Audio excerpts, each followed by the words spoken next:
Very good afternoon to everyone. Very warm welcome.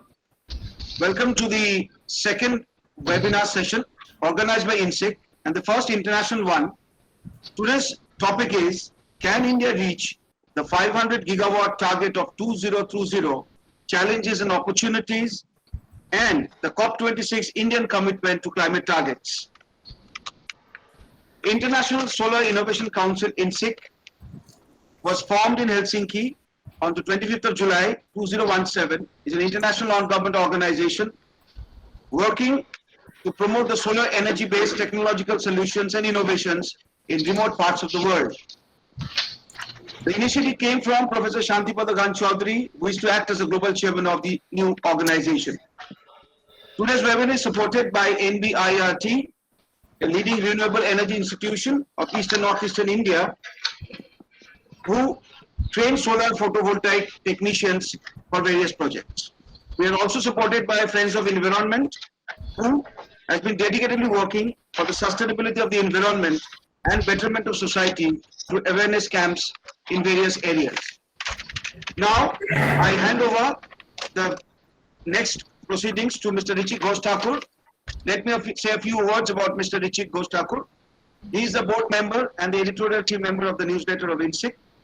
He is an MSc in Applied Physics, specialization in photonics, having more than 5 years experience in execution of RE-based innovative research projects.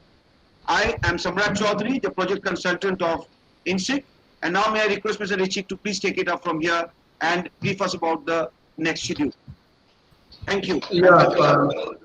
Thank you, Mr. Samrat. So now in this webinar, we have invited social activists, experts from the academia, research, industry, and implementers who will be able to enlighten us with their perspectives about whether and how India can achieve the renewable energy target of 500 gigawatt by 2030. We are grateful to the experts to take time out of their busy schedules and join us in the webinar. This will be an interactive webinar where participants can put up the questions to the eminent speakers in the Q&A session. I would like to inform the participants that you may post your questions on the chat box, and in order to do that, please put your name and then the speaker's name who you wish to address to, and then your question. As we have limited time for the Q&A session, we'll take about 2-3 questions for each speaker. The rest of questions will be mailed to the speakers, and I will request the speakers to kindly answer these questions by responding to the mail, if there's no problem. We are glad to have with us our respected speakers, Professor S.P. Gonchodri sir, Professor Prabodh Bajpai sir, Sri Rajiv Das sir from in the Indian side, and Mr. Risto Isomaki, Mr. Markku Taparpi from Finland side. So without any further ado, I will now invite Professor Gonchodri sir for giving the introductory speech. He needs no introduction, but still I would like to introduce him anyhow. So he is a world-renowned expert in the field of renewable energy, especially solar energy. He has received multiple awards, out of which recently he has been awarded the prestigious Mission Innovations Champion Award in 2019. He is also a member of the advisory board of Bijli, Clean Energy for All projects. He has worked for 27 years in this field in various government departments and energy development institutions and bodies. So, sir, we would like to share your presentation, and you can continue with the presentation. Chinmoy or Anudev, can you share sir's presentation?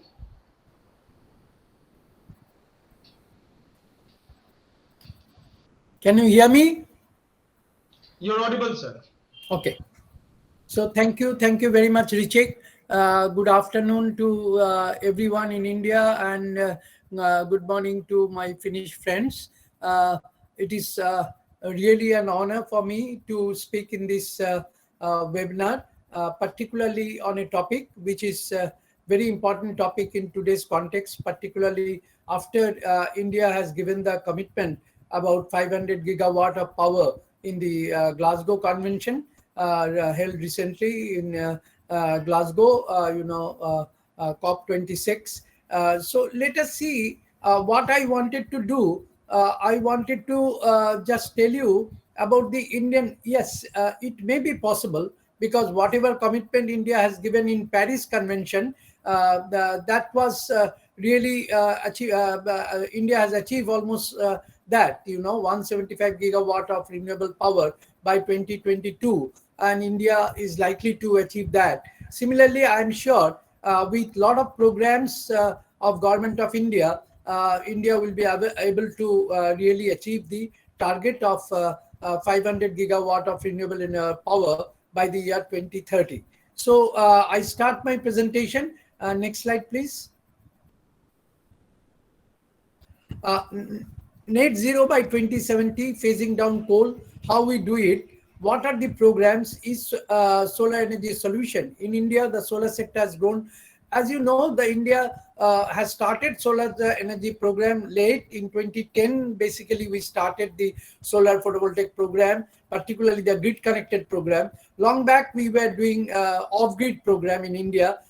In many villages, remote villages, there was no power, and we were giving them. So we started our program in 80s, but we started really the on-grid program in only 2010 and onwards, with the first on-grid program, installed in the state of West Bengal. A 2 megawatt power plant was installed in Asansol area. That was in 2009. So that we started late, but even then, globally India ranks 4th when it comes to utilization of solar power. With an installed capacity nearly 50,000 megawatt, the aim is to achieve 100 gigawatt of solar energy by the end of 2022, and 300 gigawatt of solar power by 2030. So I will be concentrating on solar power mostly, but the main point is, you see, the 50,000 megawatt already we have achieved, and our balance 50,000 megawatt, what we are going to achieve this year, has been lined up, and all the projects are almost nearing completion, and we are very hopeful that by the end of 2022, our solar energy installed capacity will touch upon 100 gigawatt in India. Next slide, please.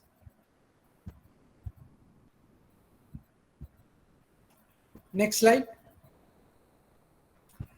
Changing lives for the better, according to the Ministry of New and Renewable Energy. As you know, MNRE is the main,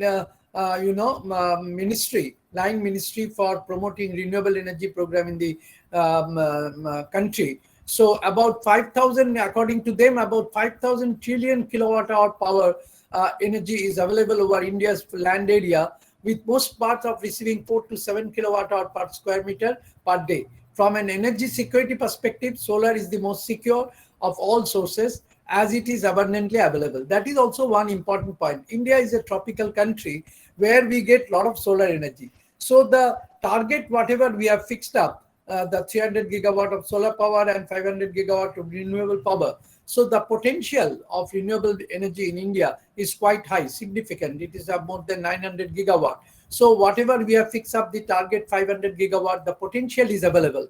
So we need to only tap that. Theoretically, small fraction of the total incident solar energy can meet the entire country's power requirement. That is also true. India's, if we can tap a part of solar energy, whichever is falling down in Indian landmass, that is good enough to cater the need of the energy requirement of India.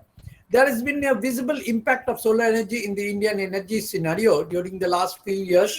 Solar energy-based decentralized, as I have already mentioned, and distributed application have benefited millions of Indian villages. Over the years, we have done that job, and from the 1980, 1990s, and first decade of the 21st century, we have mainly concentrated on distributed solar energy application, and we have electrified many villages. We have given electricity to many of the households. We have given electricity, but that was off-grid mode. But over the years, the solar energy sector in India has emerged as a significant power player in the grid-connected power generation capacity. It also supports the government's agenda of sustainable growth. Next slide, please.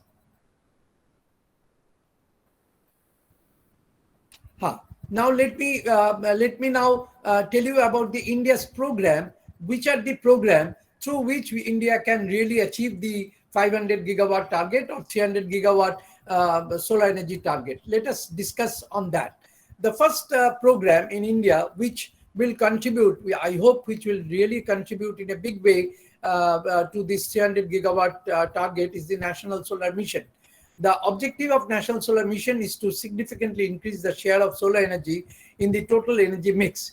India is a tropical country where sunshine is available for longer hours per day and in great intensity. So solar energy therefore has great potential as future energy source. In India, the National Solar Mission, which is a part of the climate action plan of the country, it was launched in 2010 by the government of India with a target of 20,000 megawatt. But later on, in India, this National Solar Mission target, the first phase National Solar Mission target was enhanced from 20,000 megawatt to 100 gigawatt by the year 2022. So the target was significantly enhanced, but interestingly, from 20,000 to 100,000 megawatt, we have been able to achieve that. That is the great news. So India can do. India is a leader in solar energy program in the world now. And India, whatever commitment they give, they can do that. So I am sure about that. So whatever commitment India has given, that is also doable in India in the COP26. Since we have achieved the target of 100 gigawatt by 2022, we are very hopeful that we will achieve the target of 100 gigawatt by 2022. Next slide, please.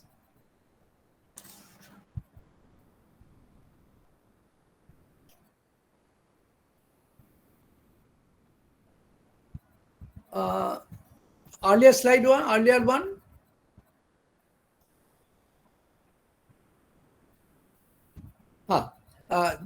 This is in line with India's intended national INDCs also. So the capacity of from non-fossil fuel-based energy resources and to reduce emission intensity by 33% from 2005 level by 2030. India has already achieved more than 50,000, as I have mentioned, and 37,000 megawatt of solar power is in the pipeline. One estimate shows India has the potential to produce as much as 900 gigawatt of renewable energy from commercially exploitable sources, much of it from solar energy. So 900 gigawatt potential, commercially exploitable potential we do have in India. So we can easily go for 500, we can fix up a target of 500 gigawatt. That is no very big target. It is a doable target, and out of 900 gigawatt, that is also theoretical, that is also potential so far as calculated, but I'm sure it will be enhanced like anything in future. India's peak demand, if you see, it is 184 gigawatt in 2021. Estimates suggest demand will rise to 295 gigawatt by end of 2022 power demand, and it will be 690 gigawatt by 2036. So 500 gigawatt if we produce from renewable, so out of 690 gigawatt, 500 gigawatt will come from renewable. That is quite significant, and India's commitment to go for net zero by 2070, it will be a step towards that. Under National Solar Mission, the states like Karnataka, Gujarat, Rajasthan have done significant progress. Karnataka itself has done more than 5,000 gigawatt of solar power, under the National Solar Mission. Next one, please.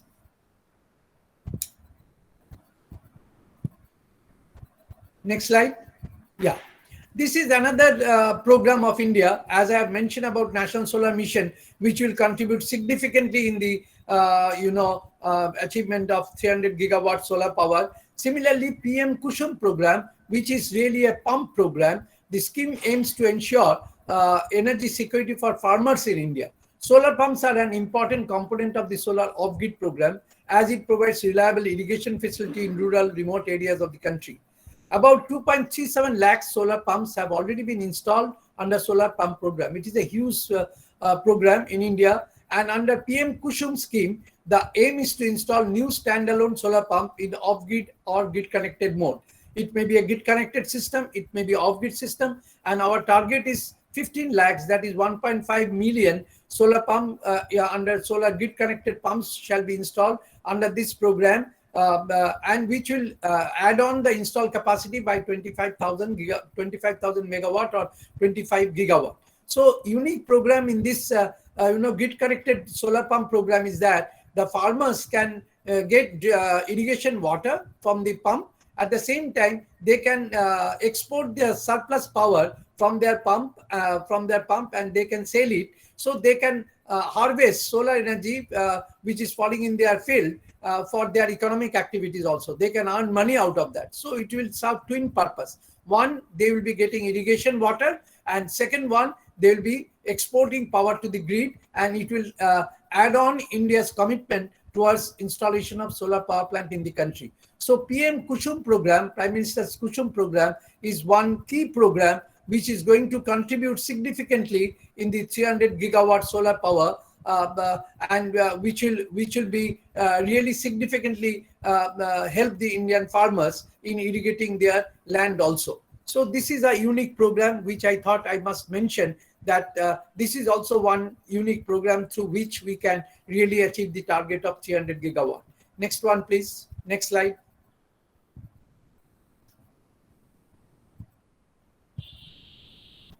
AJAY Atal Jati Yojana. This is another program of Government of India, is continuing program. Government of India launched this scheme to power region that have no electricity by installing solar street lights. A huge number of solar street lights we are installing under this program. Solar LED lights were installed in rural, semi-urban and urban areas. About 2 lakh solar LED lights has already been installed under this scheme. Ministry is also implementing a scheme for 70 lakhs, 7 million solar study lamp from the school, for the school students, which is also going to add in a big way to the solar installed capacity 300 gigawatt, our ambitious program, which we are going to achieve. We are hoping to achieve the target. So 7 million solar study lamps are going to be distributed to the students, school students of India, particularly the rural students, with high quality and affordable clean light. So this also, you can see, this will help the rural villages, rural households, and also the rural students who will be getting uninterrupted power supply to study, because we are all aware that many of the rural areas still in India, they don't have electricity. Next one, please. Next one. Yeah. This is CPSU program. In addition to Government of India's program, the central public sector undertaking, like NTPC, like Coal India, like ONGC, they have been given a target of 12,000 megawatt solar power plant to be installed by them under VGF, that is viability gap funding. Government of India is supporting with the viability gap funding. This is also a major program in India. The CPSU, the central public sector undertaking, they are coming in a big way to contribute to install large size solar power plant in India.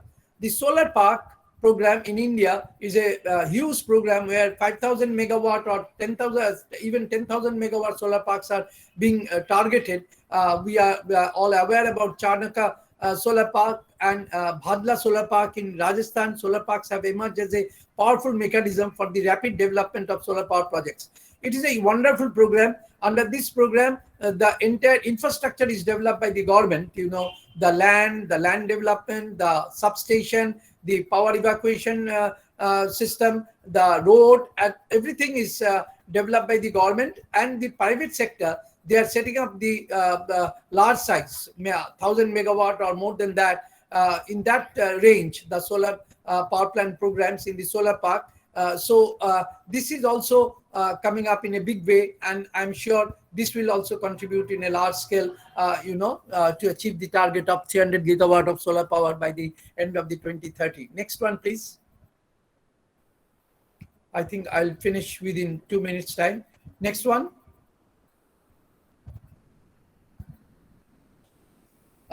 India, as you know, India has a land crisis, particularly state like West Bengal, Kerala. They have shortage of land. So in India, a major program has been launched. In fact, we were the people who really started this program, the floating solar power plant in the water bodies. Large size floating solar power plants are coming up now in India. We have a target now. We have a target of 500 megawatt, but this target will be enhanced by Government of India very recently, and a large capacity of solar power plant, land neutral solar power plant, I should say, the floating solar power plant, canal based solar power plant, canal top solar power plant. So this type of solar power plants are coming up in a big way, and this is a major program where also India will contribute in achieving the target of 300 gigawatt, the land neutral solar power plant or floating solar power plant. Even we are now exploring the possibility of putting up solar power plant in the ocean. So that is already, Chinese, they have put up a number of floating solar power plant in their country. So India is also coming up. So I'm sure India will achieve the target of, the fixed by the government for the floating solar power plant. Next one. Rooftop solar power plant, now it is a very popular program in India. A number of people, it's a very popular program. All the states are doing rooftop solar program, and it is 40,000 megawatt we are likely to achieve under this program, under the first national solar mission target. So the rooftop program, the net metering, the gross metering, these are the two options given.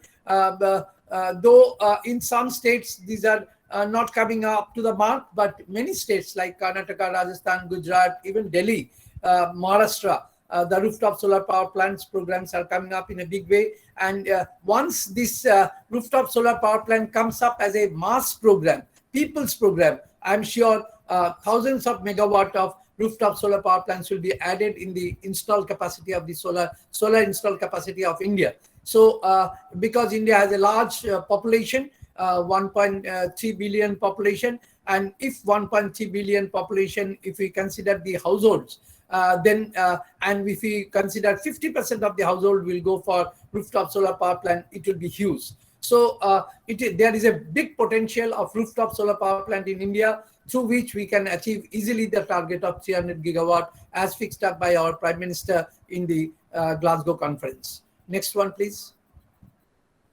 Next slide. COP26. This is this COP26 target. Earlier one, yeah.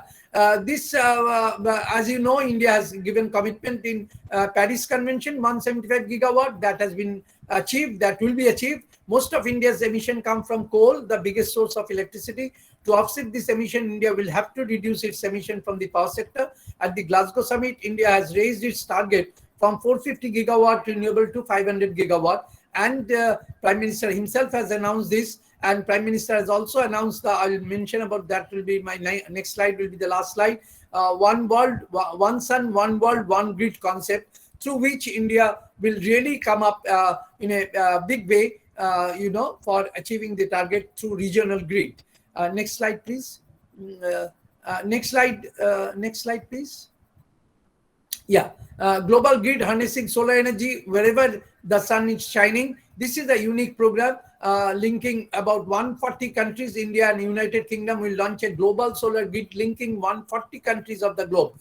Though it is a very ambitious program and it may take 20 years more time ahead, but I'm sure before 2047, India's 100 years of independence, this program will be launched in a big way, and a lot of research activities are going on this one sun, one world, one grid. India is the leader in this program with the partnership of UK. About 70 countries have already all signed that they will be partner of this program.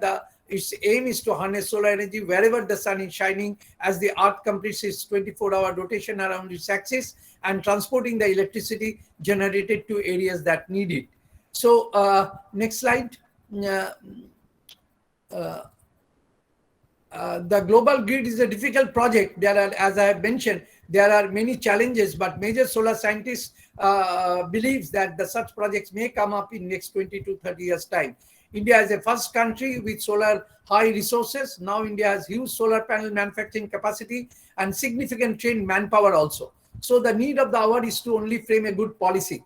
It is possible to scale up the solar energy program. Achieving the target of 500 gigawatt of renewable energy power by 2030 may not be a difficult task for the country, because we have resources, we have manpower, we have trained manpower, we have land, we have everything. So only the good policy of the government to keep the commitment is required, and I'm sure Government of India will really frame a good policy. Already we are on the job, and we are keeping in view our target of 500 gigawatt renewable energy. I'm sure this will be achieved by the Indians, and India will become a world leader in the renewable energy sector by the year 2030. So thank you all for patient hearing. If you have any question, you can send it. I'll be available for answering your question. Thank you very much. Thank you so much, sir. We'll take all the questions during the Q&A session. So next, I will request our keynote speaker, Professor Prabodh Bajpai. Professor Bajpai is an associate professor in the Department of Electrical Engineering at Indian Institute of Technology, Kharagpur in India. He has received the BE degree in Electrical Engineering from IIT Roorkee, the MTech degree in Energy Studies from IIT Delhi, and the PhD degree in Electrical Engineering from IIT Kanpur in 2008. He has joined as the Assistant Professor in the Department of Electrical Engineering, IIT Kharagpur, India in May 2008. Currently, he is working as an Associate Professor in the same organization. He was also the joint faculty in the School of Energy Sciences and Engineering, IIT Kharagpur, from 2015 to 2021. Sir, I would request you to carry on with your presentation.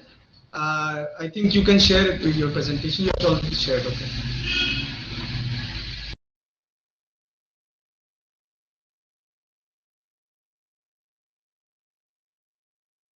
Sir, you're on mute, sir. You have to unmute. Yeah, can you hear me now? Yes, you're audible, sir. Thank you very much. Thank you, Richvik, and thank you very much for giving me this opportunity. So, first of all, it is always inspiring to hear Dr. Ganchodri, and I am feeling proud to associated with him on various fronts. And currently also we have a joint project with the Department of Science and Technology. And he has given a wonderful overall overview of various schemes going on, facts and figures. So I will try to add a few more things and about this target or mission. So let me go ahead with this. I think you can see my screen clearly. Yes, we can see, sir. Okay, thank you. So first of all, we should understand this mission. What is this mission? This mission has two parts actually, broadly. One is that 500 gigawatt capacity, and second is the 50% energy from renewable energy sources by 2030. Now there is a catch here, and that is an interesting catch, is installing 500 gigawatt of non-fossil fuel energy capacity, first part. And second part is of 50% of energy requirement through renewable energy. Now there is a difference, slight difference between non-fossil fuel and renewable energy sources. So non-fossil broadly includes two major sources like large hydro and nuclear also. So it is not just all the renewables, it includes these two, which are not considered as a renewable as per the facts and figures of our system. So large hydro and nuclear are considered to be in the not in the category of renewable sources. Now, so with this 500 gigawatt from non-fossil means we have to go ahead with a very fast rate of around 40 to 50 gigawatt, around 45 gigawatt per year for the next 8 years coming up by 2030. So that is the first part of this mission. And the second part is about 50% of energy requirement through renewable energy sources. Now renewable, mostly as Professor Ganchodri has mentioned, solar has a huge potential, 900 gigawatt.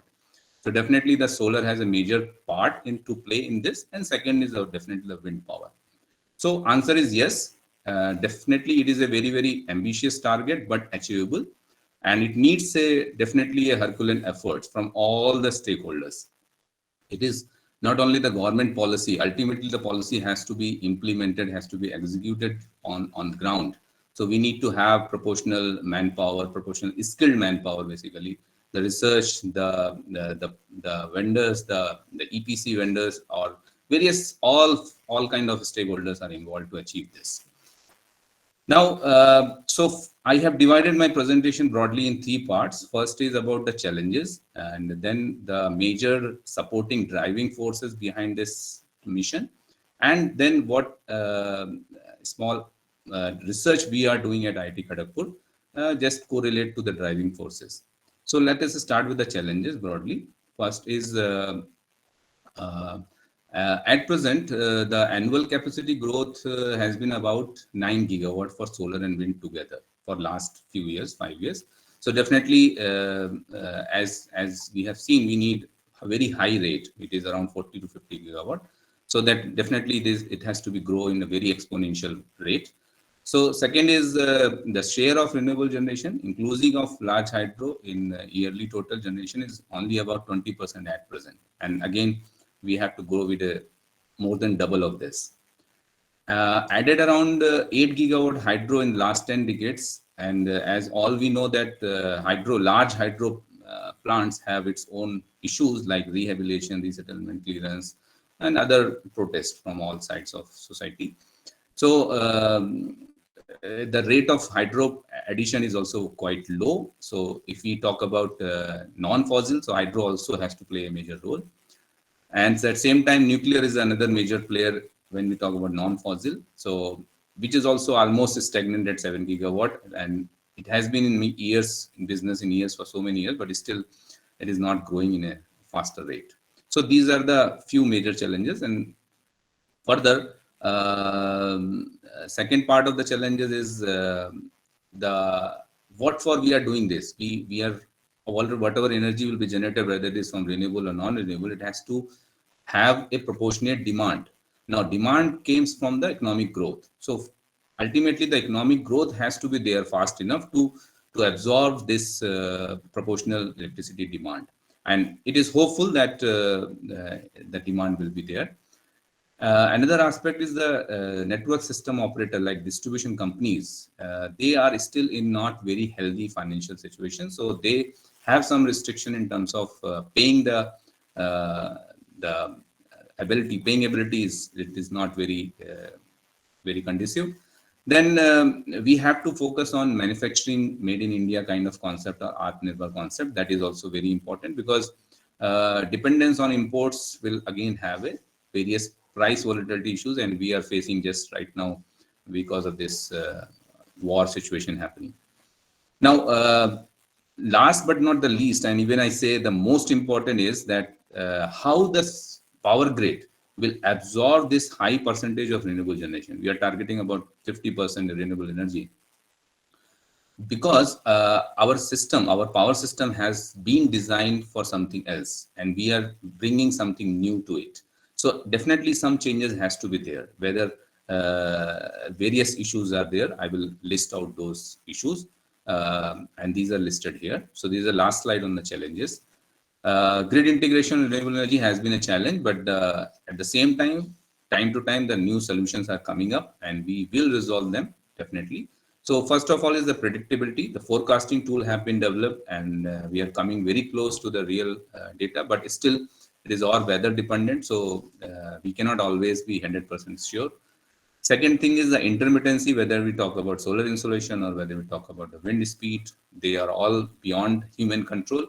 So that is another major important challenge. We are talking about the digitization. So in all the aspects, cybersecurity will definitely come along with that as a side effect or as a, challenge with that. And at the same time, when you have a lot of power converters being connected with these sources, the power quality issue is also coming with the harmonics. And one of the major issue is the inertia. So as we know, when we have large amount of synchronous generators, which are rotating machines, they will be replaced by a static converters. Definitely the inertia will be the major challenge, right? And that inertia will reduce the absorption power of transients happening because of the drop in generation or because of increase in load, which was by default exist in the conventional sources of synchronous generators. And the last aspect may be the resiliency. And again, I am fortunate to work with CESC Limited. The speaker, Mr. Rajiv Das, is already here. And we are currently doing a project on their network, real field network of CSC in Nahabad area, where we are trying to estimate, assess, quantify the resiliency of their network, and at the same time, what can be the hardening measures can be taken up to improve the resiliency. And the project is almost completed. The final report is about to be submitted within a week time. And maybe in future, if we can try to implement some of them, that will be very, very grateful to them. So I try to capture some results also, which are available in the report, available on this source mentioned here, Assessment of Inertia in Indian Power System. It is available in the Google, free of source. Then if you see, here is a chart showing the RE penetration on the x-axis, and the y-axis is the kinetic energy in gigawatt seconds. And it is showing the data for 2017, 18, 19, and 22. So 22 is a kind of forecasted data, which is showing as the red dots. So here you can see the blue color, which is 2017, then the orange color 2018, then the green color 2019, and red color dots are for 2022. So as we are expecting more and more renewable penetration, the variation in kinetic energy is becoming in a large band. So you can see it is going below up to minimum 160 and also maximum up to 280, which is very, very wider compared to the earlier years. So this is one of the major, you can say, the challenge or problem with this. And same thing is presented here in terms of kinetic energy again with the percentage of time. So you see the red curve for the 2022 has a most wide range of variation compared to the earlier years. So just to have give you a kind of impression that this renewable penetration will cause huge impact on the grid inertia, and which is going to be a challenge. And at the same time, we are talking about the virtual inertia through the converters. So definitely, whenever there is a challenge, the solution will also come. Maybe take some time, but definitely it will come along with it. And that is the motive for our research and academia and collaboration with the industry. Now, let us talk about the drivers also. At the same time, we have some supporting forces, not some, we are huge supporting forces, which takes up to meet this mission or target or whatever has been committed by India on the global front. So we all know that they all comes under the national, this is the climate change action plan. And the solar mission is part of it. Professor Gonchadri has already talked about it a lot. And National Mission on Enhanced Energy Efficiency, International Solar Alliance, which has started last few years back. And the current Director General is from India, Dr. AJAY Mathur. So we are talking one sun, one word, one grid aspect under this umbrella only. National Hydrogen Mission has been announced very recently. We are talking about the green hydrogen production out of this. So earlier there was a concept of blue hydrogen. Before that, there was a concept of gray hydrogen. Now we are talking about the green hydrogen from the renewable sources. So there is a huge potential, and many of you might have seen the commercial advertisement has started coming from Hyundai cars, where they are driven by hydrogen through fuel cells. So it is not no more theoretical concept. So, and that is connected with this transportation sector and emerging the electric vehicles, agriculture sector, industrial sector, everywhere this has come up. So we are talking about integration of various sources, integration of multiple energy storage technologies. We are talking about the buildings energy management. We are talking about the campus energy management. And at top of that, the most heavy driving force is the cost of solar PV, which has been declined so fast and now has come down below 2 rupees per unit, which is really very encouraging. Another set of drivers can be, we have cross-border energy trading with our neighbors like Nepal, Bhutan, Bangladesh, now Myanmar also, and they have a different kind of energy portfolio, like Bangladesh is gas dominant, Bhutan is hydro dominant. So that will also help us to do this. And currently USAID is having a project with NTPC, where they are talking about that how this cross-border energy trading can enhance through the renewable integration. So pumped hydro is well-known global long-term storage option and cost-effective also. We all know that. Advanced technology has been coming up in battery, which is again declining its cost, and it has been deployed also in a large scale. Even CSC has also, I think, has come up with some storage in their network. There are various range of storage technologies available for advanced batteries as well as thermal storage and economical options to meet the peak power requirement. So that helps to shape the peak load also. We're talking about microgrids, we're talking about mini grids, which helps in various application at the rural levels. And at the same time, definitely the hybrid AC-DC system. We all know that now many of the appliances which we are using in our day-to-day life are DC powered. The laptop, the desktop, the mobile phone, even many such devices, LED lights, BLDC fans, which are coming up, which are DC powered. So why we convert AC to DC and then again feed it to the appliance in a AC form? So directly, why not we feed the DC power, because solar is a DC powered source, battery is DC, so DC storage device. So those concepts are being implemented, and along with the various peer-to-peer trading concept of framework of transitive energy. So these are the various driving forces. If I have a time of 5 minutes, then should I continue or should I stop here? You can continue, sir, if you want. I will take 5 minutes more just to give you a glimpse of few of the research projects which we are handling here. So quickly, so first project which I was get a chance to work upon was on the standalone solar PV plant, energy plant, basically renewable hybrid energy plant, where we integrated solar PV, fuel cell, battery, and diesel generator to meet the standalone load requirement of the telecom stations, basically the BTS unit. And we could develop such a system where solar PV was the primary source and the battery was the second primary backup source, and the fuel cell was the secondary backup source, with the diesel generator as the tertiary backup source. And the hybrid controller were designed and developed to feed the DC load in the test lab facility, which was around 3 to 5 kilowatt DC load. So sorry for interrupting. Can you just represent this slide once more, sir? Then it will be visible. I think to some people it's not. So can you close this and again represent, sir? That will be really good, sir. Close this app. You can close the presentation and then you can again represent. Okay, fine.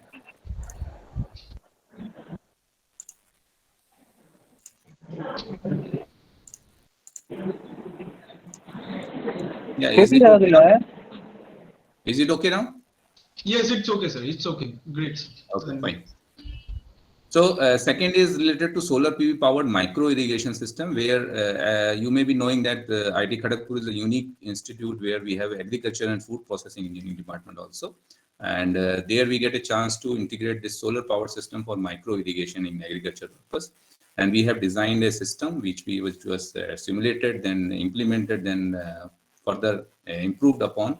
And also the field trial was done. So this is a solar PV installation with the water pumping facility for irrigation. And the same time on the irrigation side, the micro irrigation system was designed.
Completely devastating hundreds of millions of hectares of sea bottom before we even know anything about what is there in the sea bottom. At the moment, we don't even know whether there are 100 million, 10 million, or 1 million species living at the oceanic seafloor. So this is problematic.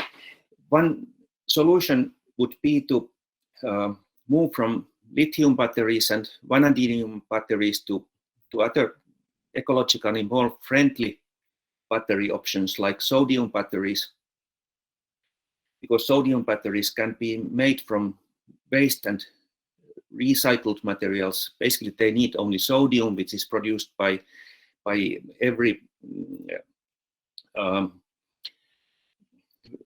plant making drinking water from seawater, every desalination plant.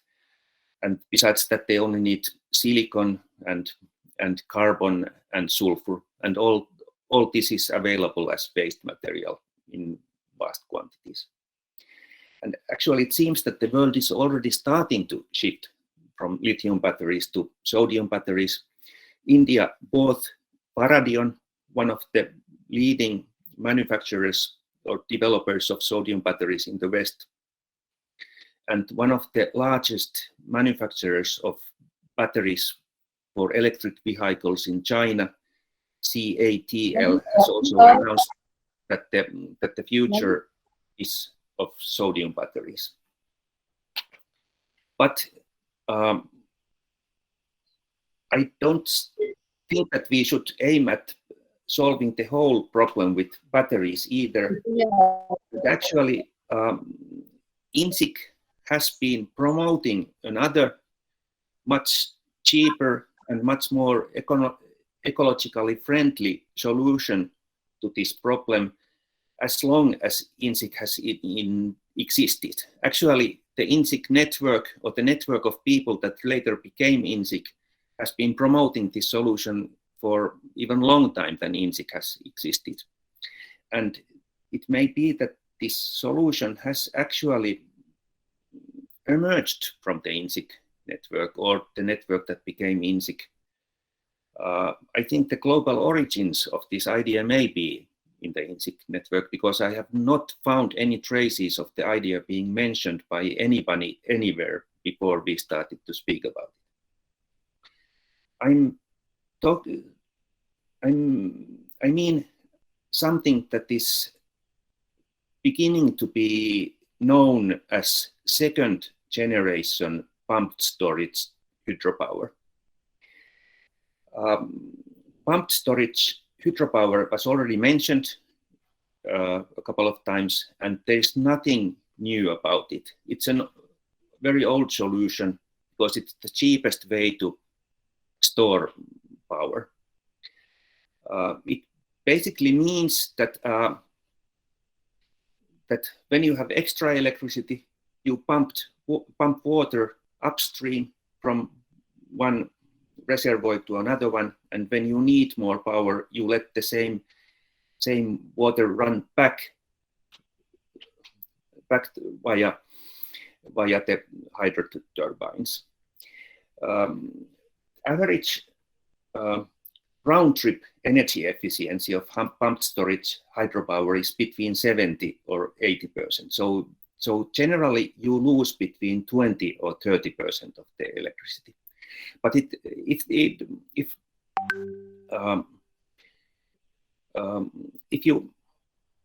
you have a very good place, you can actually get up to 90% in the efficiency rate. But somebody asked why my slides are not showing. I don't use PowerPoint because when you use PowerPoint, it's unpredictable when people are listening to you and when they are watching your slides. But the traditional pumped storage hydropower is still considered as only a rather minor solution to the problem. There is currently only about 181 gigawatts of pumped storage hydropower in the world. And for example, IRENA, the International Renewable Energy Association, is expecting that to grow to only 325 gigawatts by 2050. The InSIC solution, or one of the solutions propagated by InSIC, is slightly different. We are saying that we should convert much of the already existing hydropower to pumped storage hydropower. We have been saying that we should start thinking every hydropower plant, every reservoir as also pumped storage hydropower. We have 1,100 gigawatts of hydropower counted as nominal power in the world. That is only 400 gigawatts of continuous power because the river flows are fluctuating so much. But the existing capacity in terms of water of the major reservoirs of the world is 6,000 cubic kilometers, which is huge. So theoretically, we could solve the whole problem by converting the already existing hydropower potential to chains of reservoirs that are also used as pumped storage hydropower. We could even install larger hydroturbines or several parallel hydroturbines on each dam during the next major overhaul of the dam. For example, in Finland, we have at least 50 days during the winter when the wind is blowing very hard. So we could pump the same water 50 times upstream from one reservoir to another one and use it, the power just created 50 different times in a way. This would be probably the cheapest and the most convenient solution to the whole problem. And at first this idea was not taken very seriously, but India was actually the first country to take the idea seriously, and now there has been at least one pilot project in India, which I think is already being implemented. In 2018, also United States started to take this idea seriously. The state of California and the city of Los Angeles. The Los Angeles Department of Water and Power is now planning to convert the whole river Colorado to pumped storage hydropower, to second generation pumped storage hydropower. This includes Hoover Dam, which is one of the most famous and iconic large dams in the world. This will cost $3 billion. The plan is that the project would be implemented before 2030, and that it would make California at least 70% based on renewable energy, possibly even 100% based on renewable energy, but at least 70% based on renewables. And there is also a company established to plan similar projects to other parts of the United States called Daybreak Power. But I would say that this is probably one of the important solutions to these problems, both in India and in Europe, and looking more carefully about all the possibilities provided by this approach might also make it easier for India to reach this 500 gigawatt goals and the next goals it's going to set after that. I think I have used my time, so I could stop here. Thank you very much for the opportunity to mentioning these words. Thank you. It was an excellent talk, Mr. Sir, and now I think we'll take about 10 minutes for some questions. First question we have from From Mr. Sujan Gayan, I think this is directed to Mr. Rajiv sir. Can you answer the question? Are you there? Hello. Okay. So the question is how can we tackle over generation of solar power? See, solar power is considered as must run. I mean, whatever may be the reason, whatever may be the system demand, we have to allow running solar power. Now, we have to back down our other sources, say coal-fired or whatever, to the technical limits. Even then, if it is not possible, then only, or if there is any constraint in the transmission distribution network, then you will stop the solar. That is the option at present now. But in future, in near future, we hope that there will be other sources, solutions like battery storage or whatever. So through that, we can allow RE sources to its 100% capacity. Thank you, sir. Now we'll take the next question from Mr. Binay Kumar Shaw from Vishwa Bharati, and this is directed to Professor Prabodh Bajpai. So the question is, can flywheel storage solve the problem of inertia? Yeah, definitely flywheel is being one of the storage technology, but here we are talking about the bulk storage when we talk about the grid level storage. So here we are talking about hundreds of megawatt. So the technology has to be well established, technology has to be cost effective. Therefore, the flywheel is not a good option when we talk about hundreds of megawatt level storage. Flywheel can be used, but at a lower scale, not at that scale. Thank you, sir. So another question also directed to you, which is, do you think domestic manufacturing of PV modules can cater the requirements of our country to achieve the 500 gigawatt target?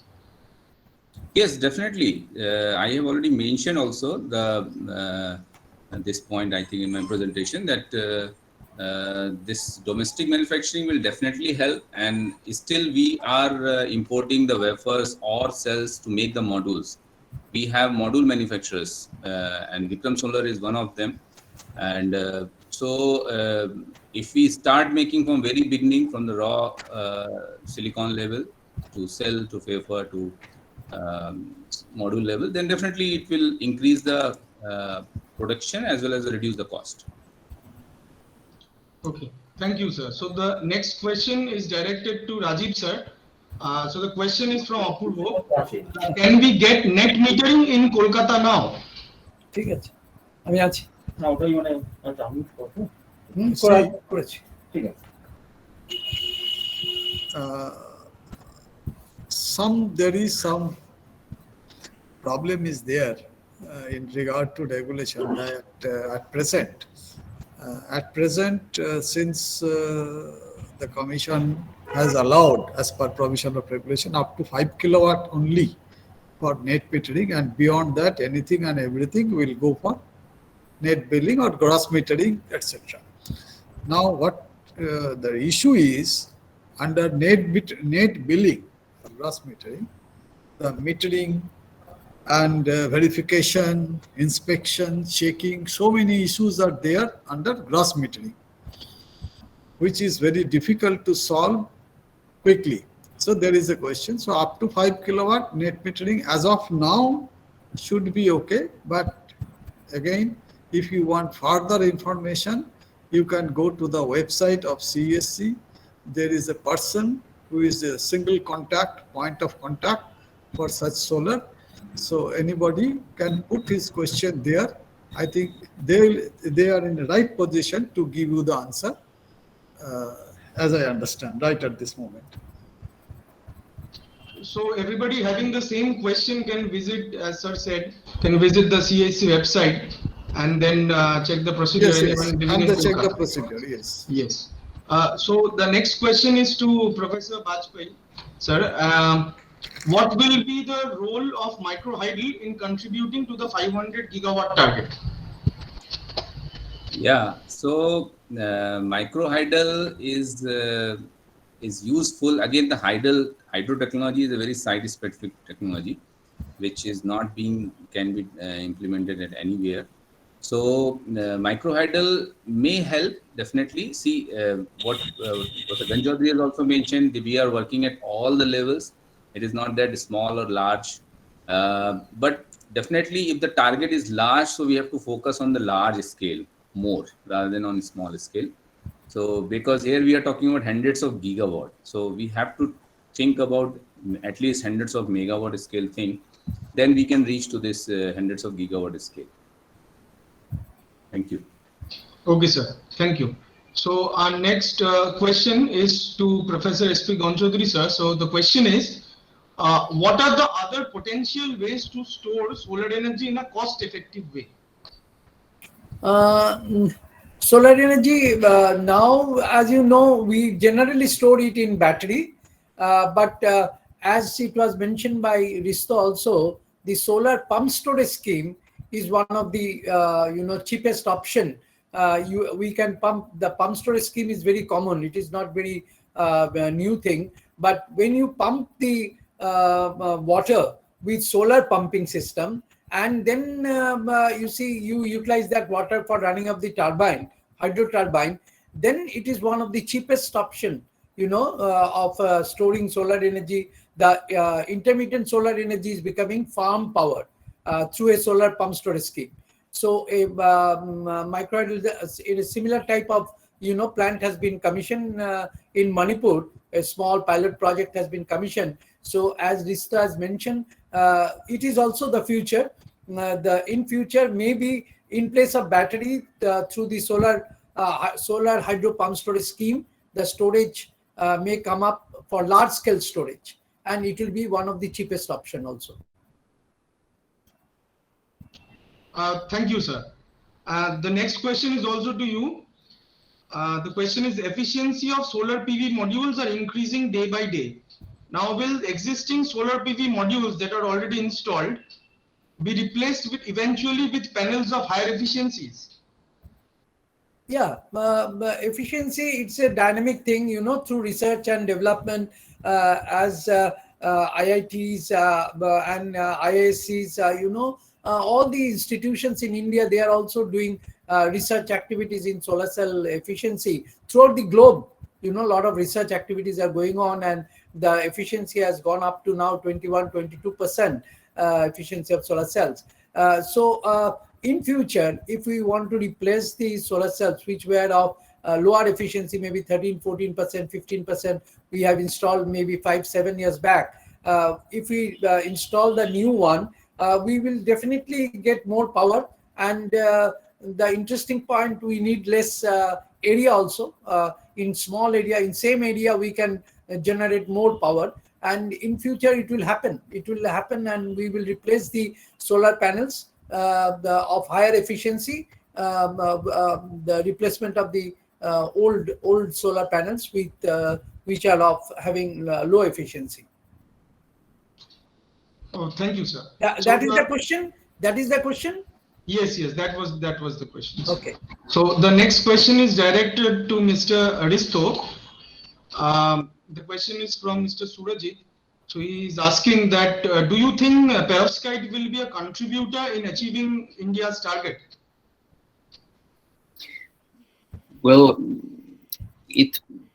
the first target, this 500 gigawatt target by 2030 may come too soon. I think if India sets other targets after that, it's probably going to be an important factor. But for example, Professor Konchaudhuri's assessment of perovskite is that it will still take perhaps, I think you say from 3 to 5 years before they will have mass manufactured commercial products. So that's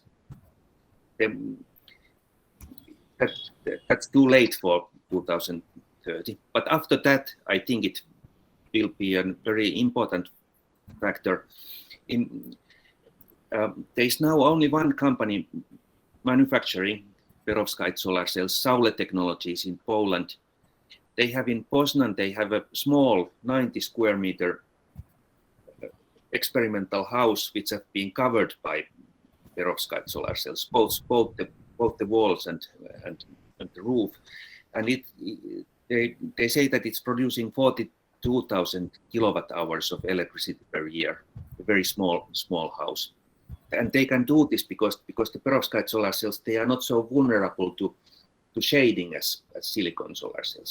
So the production doesn't collapse even if there's a little bit shade in the wall. Oxford Photovoltaics, a couple of years they announced that they would start producing roughly at this time, but nothing has been heard from them since that. So I think the professor is right when he's saying that there seems to be more problems than companies working in these field are admitting. So it's not going to come as soon as I hoped and as some other people hoped, but I think it will still be very important in time. Thank you, sir. Absolutely. And another question is from Priyanka to you. How can India and Finland cooperate to achieve this target? We, of course, are cooperating very actively inside InSIC, and it would be very nice if all of you who are interested in this kind of cooperation would join our network. But it would make sense for our governments to increase their cooperation in this field, and we should make some proposals about that, because there would be much more that we could achieve together. In the non-governmental level, we have good cooperation. Absolutely. So I would request everybody again. So InSIC is doing their part, and we are contributing also. We also will announce very shortly the next call for proposals for small grants, and I will share the link of InSIC website in the chat box.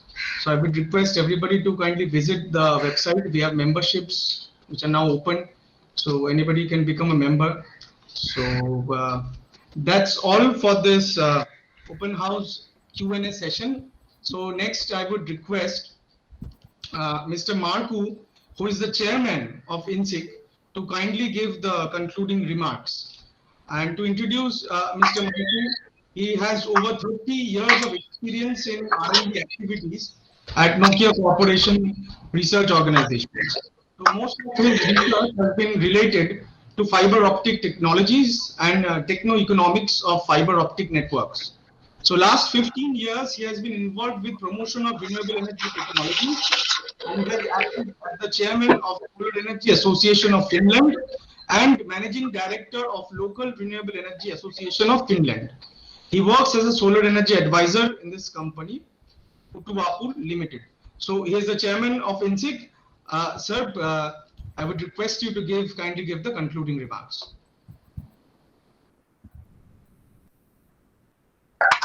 Sorry, mic was not on. So thank you, Rishi, for the nice presentation. Because we are now at the ending time of the session, I will talk very briefly.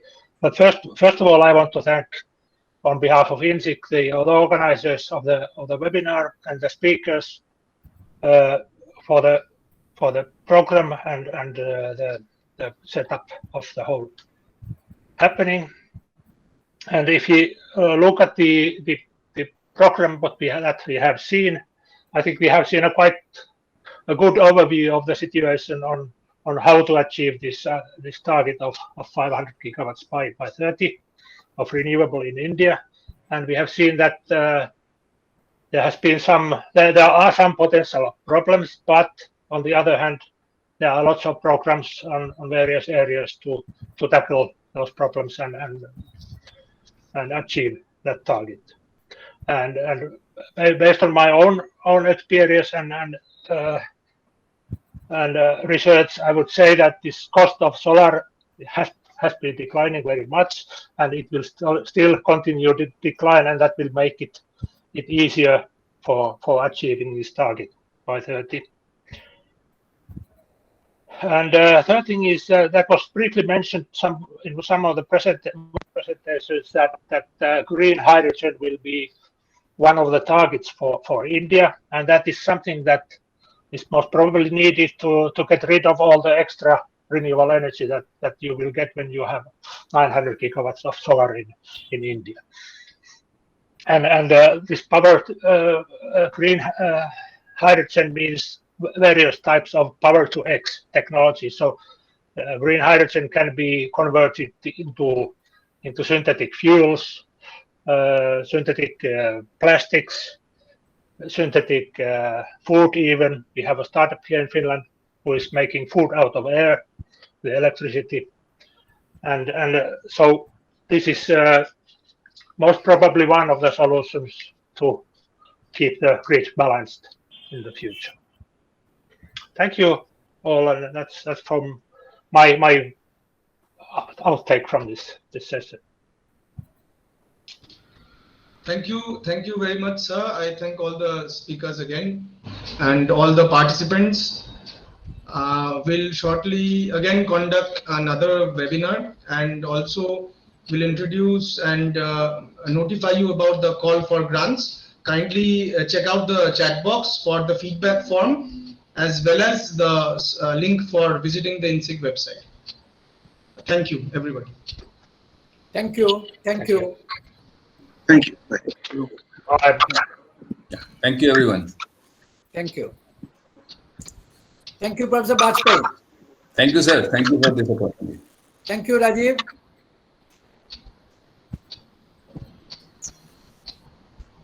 So we will have a webinar tomorrow on our project. Yeah. Tomorrow from 3 to 5, I think. No? Yes, 3 to 5. Something like that. Yes, we will have. Good to discuss with you more, but perhaps someday there will be an opportunity. Yeah. Yeah, I think we are meeting on 14th. Yeah, we are meeting on 14th also. Okay then. Bye. Thank you. Bye. Take care. Okay. Yeah, bye everybody.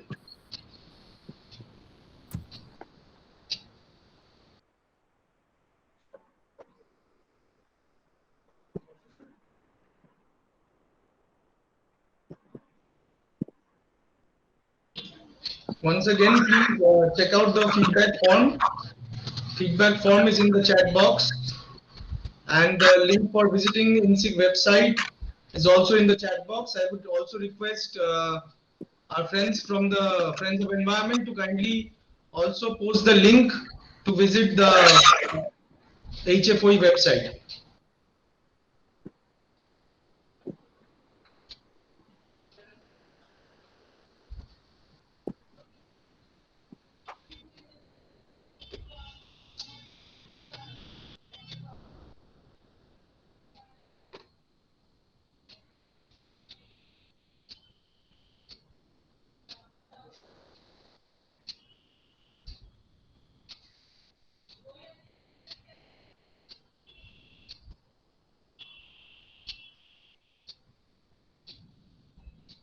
We'll be closing this meeting in about 2 minutes. We'll be closing the meeting. I repeat, I will be closing the meeting in 2 minutes. So if anybody has to see the feedback form, they can do it in the chat box.